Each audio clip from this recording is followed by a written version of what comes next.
गाणारी वाट 3 सुधीर मोघे. एकदा रामभाऊ पाठकांवर सविस्तर म्हणजे खूपच सविस्तर लिहायला हवा आहे, कारण हा ऋणानुबंध हा कुठल्या तरी अनेक जन्मांच्या पुण्याईनंच मला लाभलेला आहे. त्यांची माझी प्रत्यक्ष ओळख झाली या घटनेलाही 3 दशकं होऊन गेली. कसलीही अतिशयोक्ती न करता मी असं म्हणेन की त्यांची आठवण झाली नाही याचा एकही दिवस आजवर गेलेला नाही.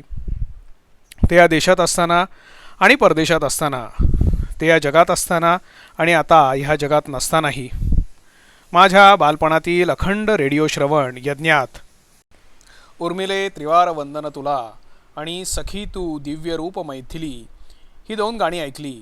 त्या गाण्यांचे गायक राम फाटक ही त्यांची पहिली ओळख, आणि पुढे पुण्यात आल्यानंतर जिमखान्यावरच्या भाजी मंडईत एका संध्याकाळी सपत्नीक भेटले ती त्यांची दुसरी जन्म ओळख. त्या दिवशी त्यांचं दिसलेलं गृहस्थ रूप हे त्यांचं मूलभूत व्यक्तिमत्व आहे हे जाणवलं, आणि अलीकडेच झालेल्या पत्नीवियोगानंतर त्यांची झालेली सैरभैर अवस्था पाहताना त्या जाणीवेची सत्यता अधिकाधिक गडद होत गेली. व्यक्तिगत ऋणानुबंध क्षणभर बाजूला ठेवायचं म्हटला तरी केवळ कला जीवनापुरतंही त्यांचं माझ्यावरचं ऋण कधीही न फिटणारच आहे, कारण कवी गीतकार म्हणून मला पहिला प्रकट प्रकाश लाभला तो या रामभाऊंमुळेच. त्यांच्याबरोबर केलेल्या अगदी पहिल्या गाण्याची आठवण आज मला इथे सांगायची आहे. एके दिवशी ते मला म्हणाले, हे बघ, रेडिओसाठी एक भक्तिगीत करायचं आहे. भीमसेनजी गाणार आहेत, लिहिणार का? रेडिओ आणि भीमसेनजी हे शब्द ऐकल्यावर मी नाही कसला म्हणतोय, पण तरीही त्या भक्तिगीत या शब्दानं अंमळ जरा मला बिचकवलंच. म्हटलं, रामभाऊ, तो माझा पिंड नाही. तसं मी नास्तिक वगैरे नाही, पण विठ्ठल दत्त अशा कुठल्या तरी दैवताला पकडून आळवणं हे आपल्याला जमणार नाही.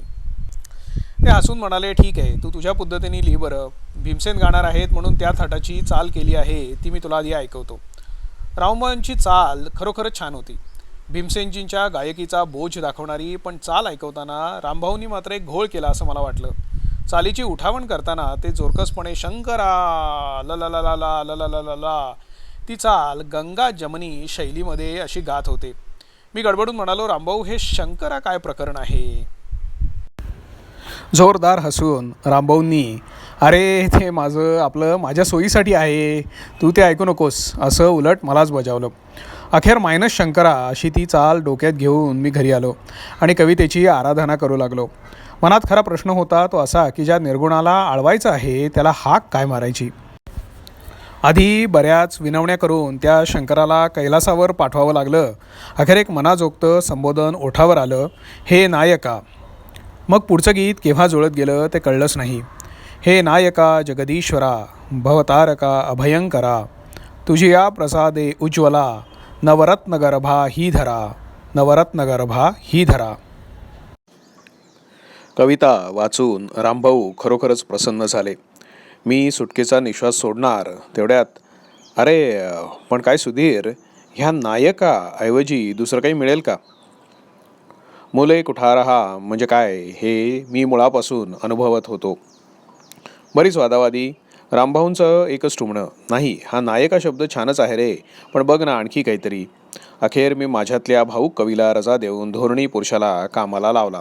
म्हणालो, असं करूया रामभाऊ, मी जरा बाहेर जाऊन येतो, विचार करतो, पण तुम्हाला एकच अट, मी येईतो इथे ह्या माझ्या ओळी म्हणत राहायच्या, पण नायका म्हणायचं, शंकरा नाही. अजित आणि मी जरा भटकून पुन्हा आलो. मी आकाशवाणीच्या पायऱ्या चढतोय तेवढ्यात रामभाऊ मला पाहून दुरूनच ओरडले, सुधीर, हा नायका मस्तच आहे, तुला दुसरं सुचलं असेल तरी ते नको. मी विचारच केला नव्हता तिथे सुचणार काय, पण एकूण आनंदी आनंद गडे असं होऊन गेलं. भीमसेनजी हे गीत अर्थातच सुरेख गायले. माझीही नौका हळूहळू प्रवाह पकडत निघाली. मग एक अभ्यासाचा भाग म्हणून मी या साऱ्याचा विचार केला. नंतर इतकं आवडलेलं नायका हे संबोधन आधी रामभाऊंना का पचत नव्हतं, आणि नंतर नेमकी काय जादू झाली की त्यांना दुसऱ्या पर्यायाची कल्पनाही नकोशी झाली. कदाचित असं असेल, एक तर तो आधीचा शंकरा त्यांच्या आधी तोंडात आणि त्यामुळे डोक्यात फिट्ट बसलेला होता. तो शंकरा तरी का, तर त्या अनुस्वाराच्या उच्चारणानं चालीच्या उठावणीला एक जोरदार पंच मिळत होता. मीही मुद्दाम विचारपूर्वक हे केलं होतं असं नाही, पण वाचना इतकाच वाणी आणि श्रवण यांच्या माध्यमातून कवितांचा भरपूर अभ्यास झाला असल्यामुळे कवितेच्या आशय, रंग, रूप ह्याबरोबरच तिच्या नादरूपाचंही भान कुठेतरी आत भिनलेलं आहे. नायका या शब्दाची निवड करतानाही ते जागा असणार. नायका या शब्दात अनुस्वाराचा अभाव असला तरी न हे अक्षर मुळात सानुनासिकतेच्या जवळ जाणारं, त्यामुळे नायका हा शब्द 4-5 वेळा ठाशीवपणे म्हणून म्हटल्यानंतर त्यांना हवा तो पंच रामभाऊंना नकळत जाणवू लागला असणार. एरवी संबोधन म्हणून ते आपल्या जागी अर्थपूर्ण आणि वेगळं आहेच. अर्थात हे सारे माझे तर्क. खूपदा मनात येऊनही हा खुलासा त्यांच्याकडून करून घेणं राहूनच गेलं आणि आता कुठे कुणाला विचारणार. वृद्ध आईवडिलांसाठी म्हणून पुण्यातलं घर पक्कं होतं. स्वरानंदच्या आपली आवड आणि मंतरलेल्या चैत्रबनात मुळे पुण्याच्या सांस्कृतिक विश्वाशी घट्ट संबंध होता आणि अनेक नात्यांनी आकाशवाणी पुणे केंद्रांनी मला स्वतःशी गुंतवून ठेवलं होतं. शिवाय फर्ग्युसन रोडवरील स्वरविहार आणि कॅफे डिलाईट सारखे गुंतवणारे व्यक्तिगत धागे होतेच. आकाशवाणीशी कवी, नभोनाट्यलेखक, नभोनाट्य अभिनेता, संगीतकार अशा अनेक नात्यांनी मी जोडलेलो होतो. पुढे तर किंचित नोकरदार या नात्यानंही आकाशवाणीनं मला जवळ केलं. कधी निर्मिती सहाय्यक, कधी विविध भारती निवेदक, अशा वेगवेगळ्या स्वरूपामध्ये तो सिलसिला सुरू झाला. नाट्य विभाग आणि संगीत विभागाशी कधीच नाळ जुळलेली होती, पण या नव्या नात्यानं ग्रामीण कार्यक्रमांचा विभागही जवळचा बनला आणि स्टाफ आर्टिस्ट या प्रकाराची नव्यानं ओळख सुरू झाली. संध्याकाळी होणाऱ्या लाईव्ह कार्यक्रमात सहभाग हा एक अनोखा अनुभव होता. मी आणि मोहन गोखले आलटून पालटून असायचो. बरेचदा मेलडी मेकर्सचा किशोर कुमार, विजय केळकर असायचा. पडेल ते काम करणं हा स्टाफ आर्टिस्टचा मुख्य बाणा. तुम्ही जितके बहुगुणी त्या प्रमाणात हा बाणा कितीही ताणा, अशी एकूण ती अवस्था होती. हसत खेळत कामं चालायची, खूप शिकायला मिळायचं. रेकॉर्डिंगच्या निमित्तानं खूप मोठ्या व्यक्तींना जवळून पाहायला मिळायचं, त्यांच्याशी जवळीक घडायची. असेच एकदा गायक विठ्ठल शिंदे आले होते. पुणे रेडिओमध्ये त्यांचं ध्वनिमुद्रण व्हायचं होतं. तेव्हा मी नेहमीप्रमाणे ग्रामीण विभागात रोज संध्याकाळी राम राम पावणं मध्ये शिरपा किंवा गणपा होत होतो. मधल्या विश्रांतीत विठ्ठल शिंदे भेटले.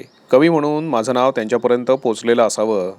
ते म्हणाले, मी एक अभंगाची चाल केलेली आहे आणि त्या चालीवर नवं गाणं लिहिणार आहे.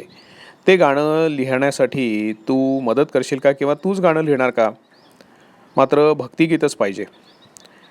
त्यांनी स्टुडिओत हार्मोनियमवर एक चाल मला वाचून गाऊन दाखवली.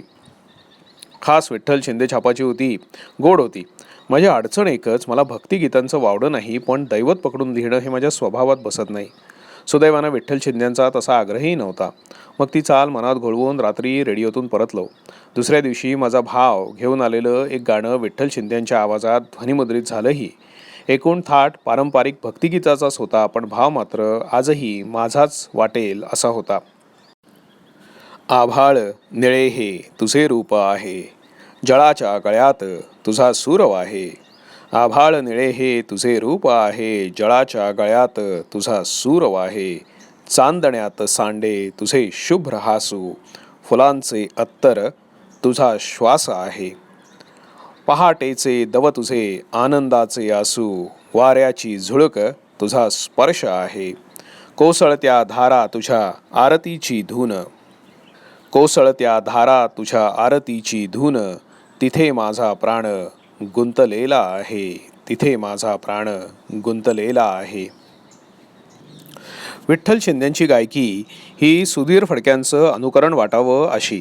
जरा अधिकच दाबून होणारे त्यांचे शब्दोच्चार हे सारं असूनही काहीतरी त्यांचं स्वतःचं असं वेगळेपण जाणवत राहायचं. मुंबई रेडिओवर कधी काळी लागणारं जाऊ देवाची या गावा, देव देईल विसावा हे त्यांचं गाणं माझं अतिशय आवडीचं. तसंच दुसरं गावची इज्जत या चित्रपटातलं एक भजनही, नित्य वाचे प्रभू नाम गाऊ, पांडुरंगी सदा लीन राहू. या भजनात कुणी ब्राह्मण कुणी महार करू नका असा विचार अशी एक ओळ आहे. त्या अविचार या शब्दावर विठ्ठल शिंदेंच्या गळ्यातून हलकी झुळूक यावी अशी एक नितांत सुंदर चिमणी ताण गेलेली आहे. त्या जागेवर मी नेहमीच निहायत मरत आलो आहे. गळ्याची सहज फिरत, तानेचा हलकेपणा आणि भावनेचा ओलावा असा तिथे झालेला त्रिवेणी संगम अनुभवल्यावरच कळेल असा आहे. माझ्या गीतकार म्हणून सुरू झालेल्या वाटचालीच्या आरंभीच्या काळात आभाळ निळे हे च्या निमित्तानं माझे शब्द आणि विठ्ठल शिंदेंचा स्वर यांची गाठ पडली ही आठवण माझ्यापुरती आजही आनंददायीच आहे. नंतर मात्र त्यांच्या केवळ भेटीचाही योग आला नाही आणि त्यांनी गायलेलं काही ऐकायलाही मिळालं नाही.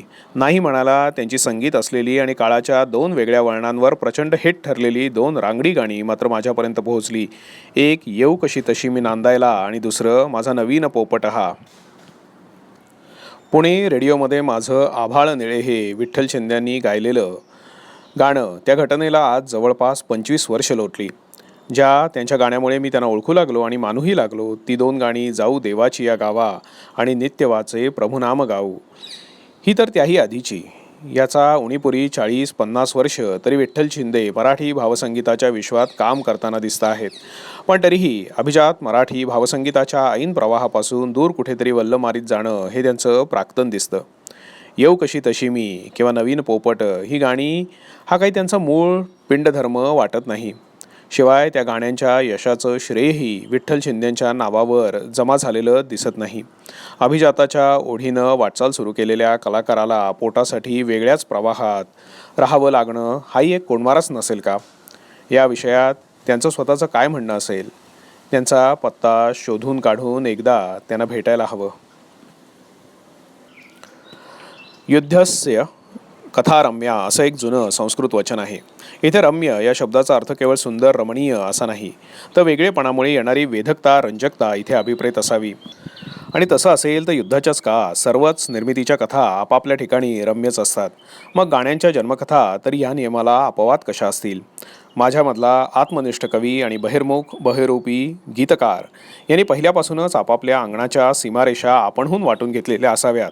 कारण केवळ माझ्यामधून माझ्यासाठी आणि खरं तर माझ्यापुरती येणारी कविता ही सामान्यतः मुक्त गद्याच्या आकृतिबंधात येत होती आणि त्यासाठी स्वतःला आव्हा असलेला अवधी पूर्णपणे घेऊन मगच ती मला वश व्हायची. याउलट गाणी मात्र जणू प्रकाशाची वाट पाहत आत उसळ्या घेत होती. पण तरीही तो कोश फुटण्यासाठी त्यांना कुठला ना कुठला बाहेरचा धक्का हवा असायचा. आरंभीच्या काळामध्ये हे धक्के देण्याचं कार्य संपूर्णपणे आकाशवाणीनं केलं आणि त्यामध्येही तिथे काम करणाऱ्या रामभाऊ फाटकांनी फार मोठ्या उत्साहानं पण अहेतुक सहजपणे केलं. आभाळ निळे हे ज्यावेळेला मी गीत लिहिलं त्या घटनेला रामभाऊ फाटक साक्षीदार होतेच. खरं तर त्यांच्या आधिपत्याखालीच ते ध्वनिमुद्रण झालं.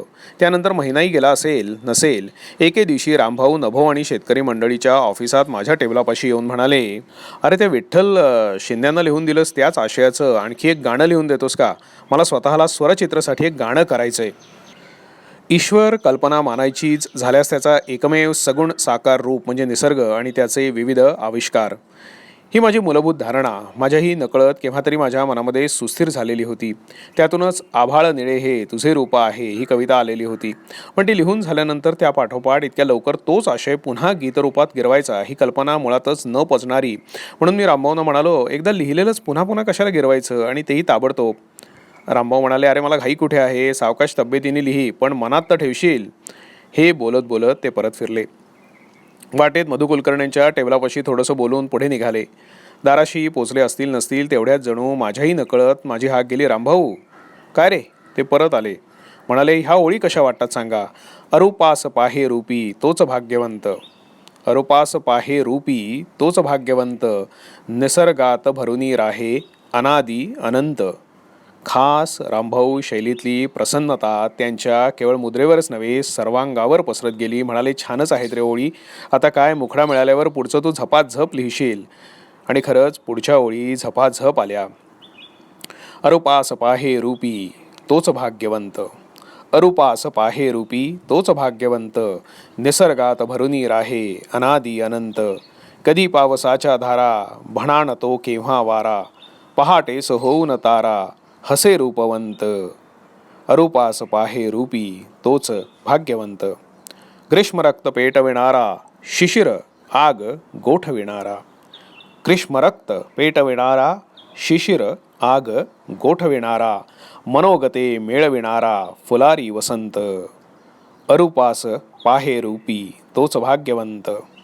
कुशीमध्ये त्याच्या जावे, मिठीमध्ये त्याला घ्यावे, शाश्वतात विरुनी जावे सर्वनाशवंत. अरूपास पाहे रूपी तोच भाग्यवंत. ह्या ओळींना रामभाऊंनी सुंदर चाल लावली. श्रीकांत पारगावकरच्या स्वरात ध्वनिमुद्रित होऊन हे गाणं आकाशवाणीवर घुमूही लागलं.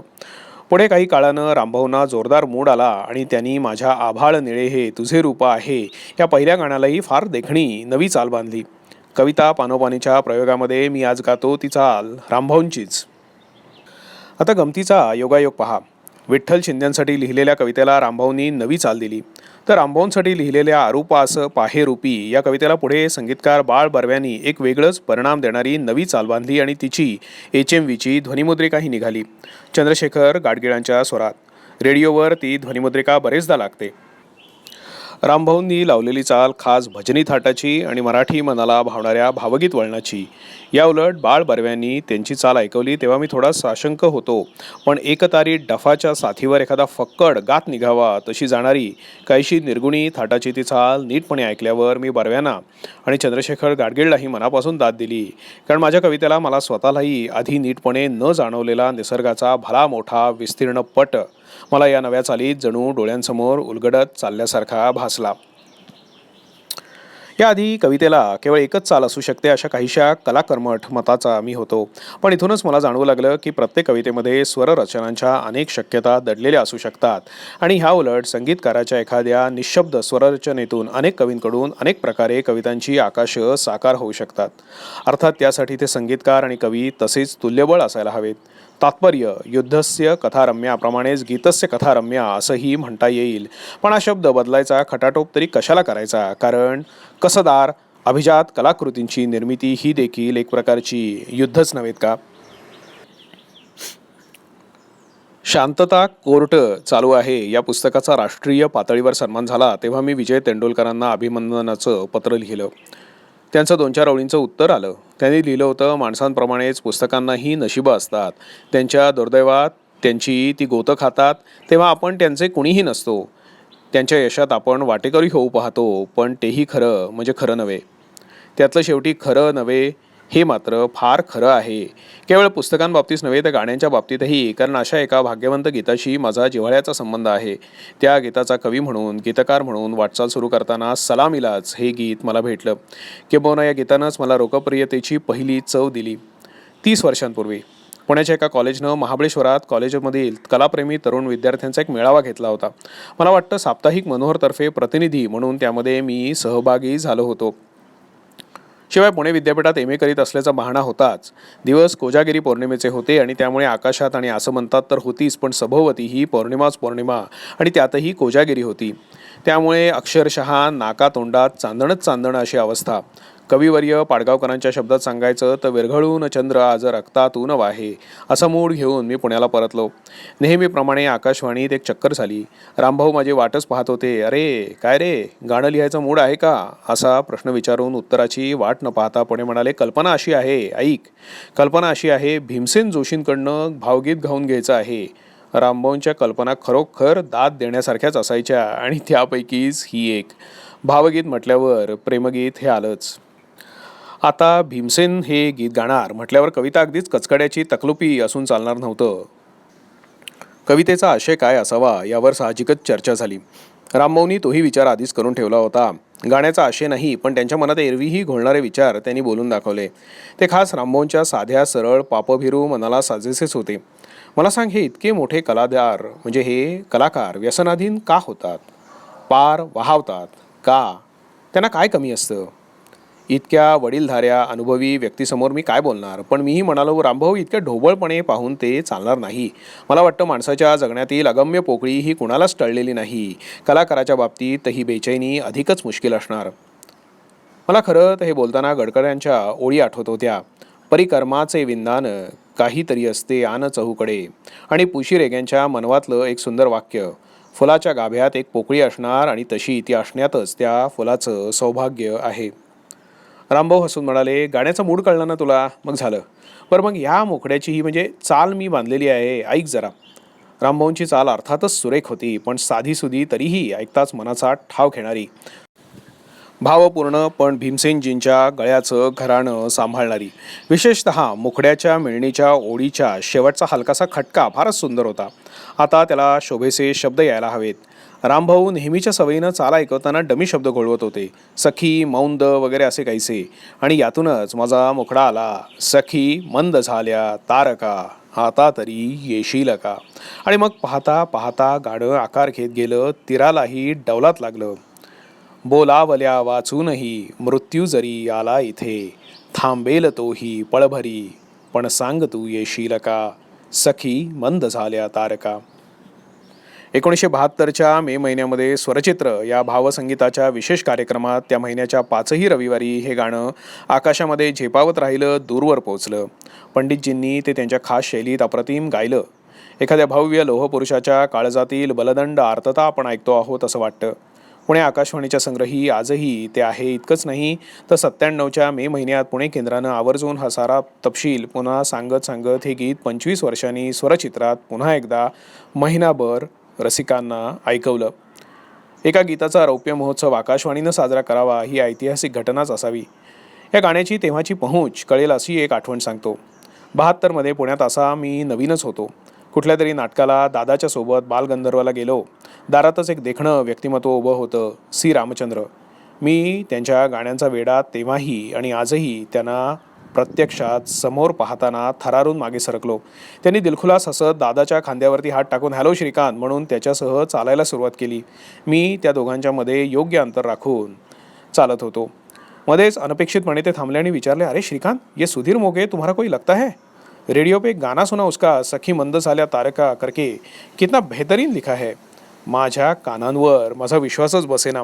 तेवढ्यात दादाचं उत्तर ऐकून ते मागे वळाले आणि माझ्याकडे आश्चर्याने पाहत त्याच प्रसन्नतेनं त्यांनी मलाही जवळ ओढून घेतलं.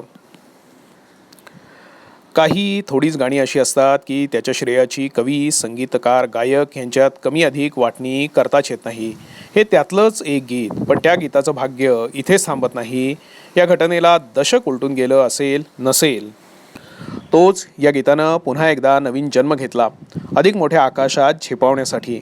आता हे गाणं नव्या दिमाखात नव्यानं ध्वनमुद्रिकेवर आलं. निर्मिती संस्था हीच मास्टर्स व्हॉइस आणि गायक सुधीर फडके.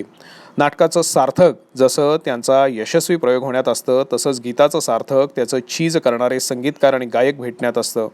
असाच एक नामवंत गायनस्वर गीताला मिळणं हाही एक दैवदुर्लभ योग मानला जातो. आणि इथे तर या गीताच्या भाग्यात 2 दिग्गज गायक स्वर लिहिलेले होते, भीमसेन जोशी आणि आता बाबूजी.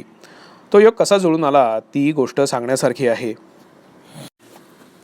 1972मध्ये भीमसेनजींच्या स्वरामध्ये हे भावगीत पुणे रेडिओवर प्रसारित होऊ लागलं. तेव्हाच त्याच्या होणाऱ्या स्वागतासोबतच एक प्रतिक्रिया कुठून कुठून येत होती. भीमसेन जोशींनी हे गाणं छानच म्हटलंय, पण एरवी हे गाणं खास सुधीर फडक्यांच्याच स्टाईलचं आहे. गोष्ट खोटीही नव्हती. 1972 सालच्या बाबूजींचा स्वर अजूनही ताजगी न सोडलेला तो या गीताला मिळाला असता तर बहार झाली असती. या कल्पनेनंही मनातल्या मनात मी हुरळलो. पण एकूणच दिवास्वप्नात रमायची सवय नसल्यानं तो विचार बहुधा मनातून मी लगेचच दूर केला. रामभाऊंनीही आता कुठेतरी तसंच वाटत असणार, त्यांनाही तसंच वाटत असावं. त्यांनी बहुधा दोस्तीच्या अधिकारात बाबूजींना त्यासंबंधी छेडूनही पाहिलेलं असावं. पण भीमसेननी गायल्यानंतर ते मी उगीच कशाला गावं असं काहीतरी बोलणं होऊन तो विषय बहुधा तिथेच थांबला. काही वर्ष तशीच गेली. मुंबई दूरदर्शन ऐन जोमात आलं होतं. आमचे जागरूक उत्साही मित्र अरुणराव काकतकर त्यांनी संगीतकार राम फाटकांचा शब्दांच्या पलीकडले करायचा संकल्प सोडला. रामभाऊंचा कार्यक्रम आणि बाबूजी त्यात नाही ती घटना अशक्य. बाबूजींसाठी त्यांनी कसलीही चर्चा न करता 2 गाणी घेतली. एक दिसलीस तू, फुलले ऋतू आणि सखी मंद झाल्या तारका. दरम्यान कवी म्हणून मीही बाबूजींच्या आप्त परिवारातलाच झालो होतो. तेव्हाच्या आमच्या प्रथेप्रमाणे आम्ही पावसाळा सहल म्हणून श्रीधरच्या वशिल्यानं लोणावळ्याच्या एअर इंडियाच्या मुक्कामगृहात विश्रामगृहात असायची. बाबूजी, ललिताबाई, श्रीधर, चित्रा, रामभाऊ, नलिनीबाई, मी, अजित सोमण, श्रीकांत पारगावकर, अरुण काकतकर असा आमचा सारा खंपू. ही धमाल चालू असतानाच रामभाऊंनी बाबूजींना ही दोन्ही गाणी शिकून टाकावीत असा आमचा बेत ठरला. एरवी ही हार्मोनियम आणि गाणी बजावणी चाललेलीच होती, त्यामुळे हे कामही उरकून टाकू असा विचार. एक भली सकाळ बैठक सुरू झाली. रामभाऊंना दिसलीस तू ची चाल नीटशी आठवत नव्हती. ते गाणं पुणे रेडिओसाठी श्रीकांत गायलेला होता, त्यामुळे त्यानंच ती चाल बाबूजींना सांगितली. तेव्हा तो नव्यानंच बाबूजींच्या सहवासात येत होता, त्यामुळे त्याला ही चाल त्यानं शिकवताना जरा दडपण आलं होतं. पण बाबूजींच्या सहजतेनं तो ताण पाहता पाहता ते विसरून गेला. नंतर रामभाऊ सखी मंद झाल्या शिकू लागले आणि एक वेगळाच अनपेक्षित ताण निर्माण झाला. बाबूजी आणि रामभाऊंच्या मैत्रीला त्यावेळी सुमारे 40 वर्ष होत होती. जिवलग या शब्दाचा अर्थ साकार व्हावा अशी दोस्ती. पण त्या दोस्तीत एक कलावंतांमधील ईर्ष्याही होती, विशेषतः रामभाऊंच्या बाजूनं. बाबूजींना असल्या गोष्टींची एकूणातच काही देणं घेणं नसायचं, पण रामभाऊंमध्ये हम भी कुछ कम नहीं अशी खुमखुमी जरा अधिकच असायची. या गाण्यामध्ये आता तरी येशील का या शब्दांवर एक हलकासा खटका आहे. अगदी सहजपणे बाबूजींनी ती जागा चांगली नाही असा शेरा मारला आणि रामभाऊ पेटले. माझी जागा? चांगली नाही, व्हॉट इज दिस? आणि पाहता पाहता एक वाचिक द्वंद्वयुद्ध सुरू झालं. आणि एरवी अगदी नव्या संगीतकारांकडे चाल शिकतानाही तुम्ही सांगतात तसंच मला आलं पाहिजे असा हट्ट धरणारे बाबूजी इथे ती जागा बदला, तुम्हाला त्याऐवजी 100 जागा सुचतील म्हणून वाद घालू लागले. यावर रामभाऊंची 100 का 1000 जागा सुचतील, पण इथे मला हीच जागा पाहिजे कारण ती माझी आहे, ही तेजस्वी भूमिका. मग शेवटी हे गाणं नको दुसरंच गाणं घ्या असं उत्तर. चालेल, शिकवा दुसरं गाणं, इथपर्यंत ती येऊन ठेपली. माझ्यातल्या कवीनं निराशेनं प्राणत्याग करायचा मनोमन चंग बांधला. पण सुदैवानं माझ्यामध्ये आत्मक्लेशी कवी आणि निराशा या दोन्ही गोष्टी मुळात अस्तित्वात नसल्यामुळेच माझे प्राण वाचले.